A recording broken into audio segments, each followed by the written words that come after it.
Bismillahirrahmanirrahim. Assalamualaikum warahmatullahi wabarakatuh. Sahabat yang beriman, sungai adalah aliran air besar dan memanjang yang mengalir secara terus-menerus dari hulu sumber menuju hilir muara. Di dunia ini banyak sekali sungai yang dapat kita jumpai. Tapi tahukah Anda bahwa ada 4 sungai yang mengalir langsung dari mata air surga? Berikut penjelasannya. Dunia memiliki ribuan bahkan jutaan sungai yang membentang dari menjadi salah satu sumber kehidupan untuk wilayah yang dialirinya. Dari sekian banyak sungai itu, hanya 4 sungai yang dipuji sedemikian tinggi oleh Nabi Muhammad SAW. Beliau menyebut 4 sungai ini sebagai sungai surga. Dari Abu Hurairah, Rasulullah SAW bersabda, Syaihan, Jaihan, Nil, dan Efrat semuanya adalah sungai-sungai surga. Hadis riwayat Muslim. Sebuah riwayat dari Ibnu Abbas, Rasulullah SAW bersabda bahwa Allah menurunkan sungai-sungai tersebut dari sumber mata air yang sama dengan yang berada di surga, yakni di lapisan yang paling bawah. Sumber mata air ini dilindungi oleh sepasang sayap malaikat Jibril alaihissalam. Ia menitipkannya pada gunung yang kemudian mengalirkannya ke bumi. 1. Sungai Nil. Sungai Nil merupakan sungai terpanjang di dunia yang membelah 9 negara, di antaranya Ethiopia, Zaire, Kenya, Uganda, Tanzania, Rwanda, Burundi, Sudan, dan Mesir. Dengan panjang sungai mencapai 6.650 km. Aliran airnya berasal dari pegunungan Kilimanjaro, Afrika Timur, dan mengalir dari arah selatan ke utara dan bermuara di Laut Tengah. Ada fenomena yang menjadi perhatian para ilmuwan Arab tentang kadar air yang seolah sudah diatur. Pada musim dingin, sungai ini justru surut, namun ketika musim panas tiba, maka debit airnya malah naik. Luapan air menggenangi daerah di kiri-kanan-kiri sungai, sehingga menjadi lembah yang subur selebar antara 15-50 km. Sehingga meski musim panas, namun kawasan di wilayah Sungai Nil tetap subur. Naiknya Sungai Nil di musim panas karena mencairnya salju di pegunungan Kilimanjaro. 2. Sungai Efrat. Sungai Efrat dalam beberapa hadis sering disebut oleh Nabi Muhammad SAW. Sungai ini membentang sepanjang lebih kurang 2.781 km dan melewati 3 negara, yakni Turki, Suriah, dan Irak. Sungai ini besar bersama Sungai Tigris dalam peradaban kuno berasal di Mesopotamia. Nabi Muhammad SAW bersabda bahwa menjelang hari kiamat, Sungai Efrat akan mengering. Ubay bin Ka'ab, hampir tiba masanya Sungai Efrat surut menyingkap gunung emas. Jika orang-orang mendengar hal itu, mereka berjalan ke sana. Maka orang-orang yang ada di sana mengatakan, jika kita membiarkan orang-orang mengambilnya, mereka pasti akan mengambil seluruhnya. Beliau bersabda, maka mereka bertempur di atasnya, sehingga setiap 100 orang terbunuh 99 orang. Hadis riwayat Muslim. 3. Sungai Seihan. Seihan merupakan sungai terbesar yang berada di Yordania, dahulu wilayah Syam. Air sungai mengalir dari perbukitan Anadolu di pegunungan Antetoros. Sungai ini melewati Adana dan bermuara di Laut Tengah di timur Laut Teluk Iskandarun. Dalam sumber Wikipedia, sungai ini merupakan sungai terpanjang di Turki yang mengalir ke Laut Tengah. Di Adana, aliran sungai Seihan dibendung menjadi sebuah dam yang berfungsi untuk irigasi, tenaga listrik, dan pengendali banjir. 4. Sungai Jaihan. Jaihan adalah sungai di daerah Musoisoh. Imam Al-Hazimi berkata, Seihan ada di daerah Musoisoh, bukanlah sungai Sihun yang ada di Khurasan. Disebutkan oleh penulis Nihayatul Ghori bahwasanya Seihan dan Jaihan adalah 2 sungai yang terletak di daerah Al-Musoisoh dan Tursus. Sahabat yang beriman, itulah 4 sungai yang dipuji sedemikian tinggi oleh Rasulullah SAW. Semoga menjadi tambahan ilmu buat kita semua. Amin. Wallahu a'lam. Assalamualaikum warahmatullahi wabarakatuh.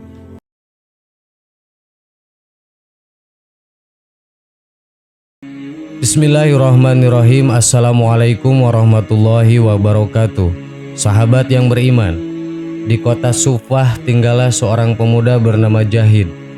Ia hidup pada zaman Rasulullah SAW. Setiap hari ia tinggal di Masjid Madinah. Jahid memang bukan pemuda tampan. Di usianya yang ke-35 ia belum juga menikah. Suatu hari ketika Jahid sedang mengasah pedangnya, tiba-tiba Rasul datang dan mengucapkan salam kepadanya. Jahid terkejut dan menjawabnya dengan gugup. "Wahai saudaraku Jahid, selama ini engkau tampak sendiri saja," sapa Rasulullah. "Allah bersamaku wahai Rasulullah," jawab Jahid. "Maksudku, mengapa selama ini engkau masih bujang? Apakah tak ada dalam benakmu keinginan untuk menikah?" tanya beliau lagi. Jahid menjawab, "Wahai Rasulullah, aku ini lelaki yang tidak mempunyai pekerjaan tetap, apalagi wajahku sangat tak memenuhi syarat. Siapa wanita yang mau denganku?" "Mudah saja kalau kau mau," kata Rasulullah. Jahid hanya termangu. Tak lama kemudian Rasulullah memerintahkan pembantunya untuk membuat surat lamaran untuk melamar wanita bernama Julpah binti Syaid. Ia anak bangsawan Madinah yang terkenal kaya raya dan cantik jelita. Surat itu pun diberikan kepada Jahid untuk kemudian diserahkan kepada Syaid. Setibanya di sana ternyata Syaid tengah menerima tamu. Maka usai mengucapkan salam, Jahid menyerahkan surat tersebut tanpa masuk ke dalam rumah. "Syaid saudaraku, aku membawa surat untukmu dari Rasulullah yang mulia," kata Jahid. Syaid menjawab, "Ini adalah kehormatan buatku." Surat itu dibuka dan dibacanya. Alangkah terkejutnya Syaid setelah membaca surat tersebut.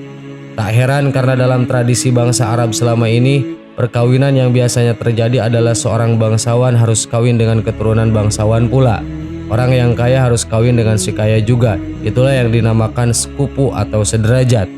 Akhirnya Syaid bertanya kepada Jahid, "Saudaraku, betulkah surat ini dari Rasulullah?" Jahid menjawab, "Apakah engkau pernah melihatku berbohong?"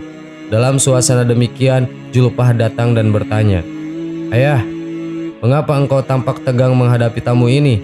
Apa tak lebih baik bila ia disuruh masuk?" "Anakku, ia adalah seorang pemuda yang sedang melamarmu. Dia akan menjadikan engkau istrinya," kata Syaid kepada anaknya. Di saat itulah Julpah melihat ayahnya, ia pun menangis.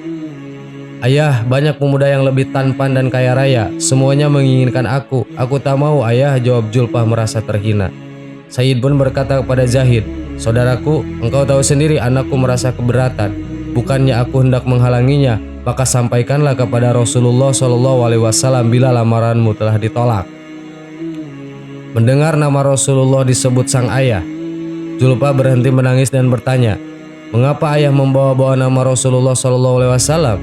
Syaid menjawab, "Lelaki yang datang melamarmu ini adalah karena perintah Rasulullah."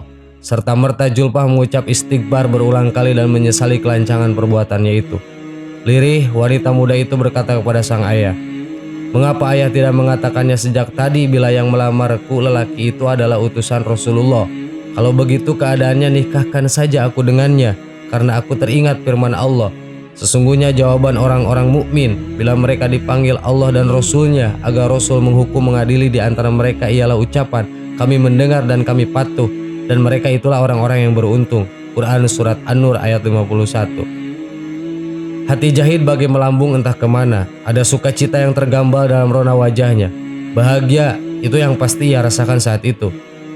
Setiba di masjid ia bersujud syukur. Rasul yang mulia tersenyum melihat gerak-gerik Jahid yang berbeda dari biasanya. "Bagaimana Jahid?" tanya Rasulullah. "Alhamdulillah diterima wahai Rasulullah," jawab Jahid. "Sudah ada persiapan?" tanya Rasulullah lagi. Jahid menundukkan kepala sambil berkata, "Rasulullah, aku tidak memiliki apa-apa." Rasulullah pun menyuruhnya pergi ke rumah Abu Bakar, Utsman dan Abdurrahman bin Auf. Setelah mendapatkan sejumlah uang yang cukup, Jahid pergi ke pasar untuk belanja persiapan pernikahan. Bersamaan dengan itu, Rasulullah menyuruh umat Islam untuk berperang menghadapi kaum kafir yang akan menghancurkan Islam. Ketika Jahid sampai di masjid, ia melihat kaum muslimin telah bersiap dengan persenjataannya. Jahid bertanya, "Ada apa ini?" Sahabat menjawab, "Jahid, hari ini orang kafir akan menghancurkan kita. Apakah engkau tidak mengetahuinya?" Jahid pun beristighfar beberapa kali sambil berkata, "Kalau begitu aku lebih baik menjual perlengkapan perkawinan ini dan aku akan membelikan kuda terbaik." "Tetapi Jahid, malam nanti adalah bulan madumu. Apakah engkau akan pergi juga?" kata para sahabat menasihati. "Tidak mungkin aku berdiam diri," jawab Jahid tegas. Lalu Jahid menyetir ayat, "Jika bapak-bapak, anak-anak, saudara-saudara, istri-istri kamu, keluargamu harta kekayaan yang kamu usahakan, perniagaan yang kamu khawatirkan kerugiannya, dan rumah-rumah tempat tinggal yang kamu sukai ada lebih baik kamu cintai daripada Allah dan Rasulnya dari berjihad di jalannya, maka tunggulah sampai Allah mendatangkan keputusannya. Dan Allah tidak memberi petunjuk kepada orang-orang fasik. Quran Surat At-Taubah ayat 24. Akhirnya Jahid melangkah ke medan pertempuran sampai ia gugur syahid. Semasa pengebumian Jahid, Rasulullah berkata, "Hari ini Jahid sedang berbulan madu dengan bidadari yang lebih cantik daripada Julfa." Lalu Rasul membacakan surat Ali Imran ayat 169 sampai 170. "Janganlah kamu mengira bahwa orang yang gugur di jalan Allah itu mati. Sebenarnya mereka itu tetap hidup di sisi Robnya dengan mendapatkan rizki.